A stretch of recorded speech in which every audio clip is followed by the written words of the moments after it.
Hello, this is your boy Miguel from the Mobile Mechanic 757, working on a 2008 Toyota Camry.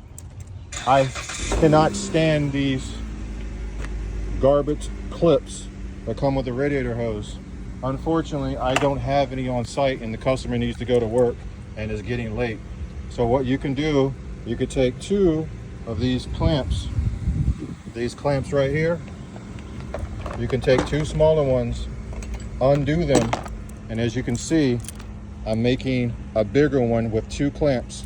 So these two clamps are now going to fit the size that I need.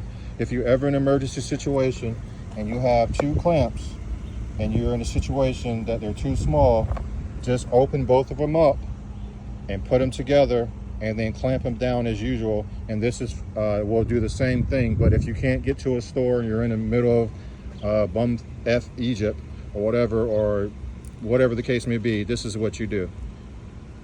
I know a lot of people are going to say, oh, you should do this. That has nothing to do with the customer and their situation, and I'm trying to help them, and everything is closed or whatever the case may be. This is just a mobile mechanic tip. You just take both of those, make them as one, clamp them down as normal.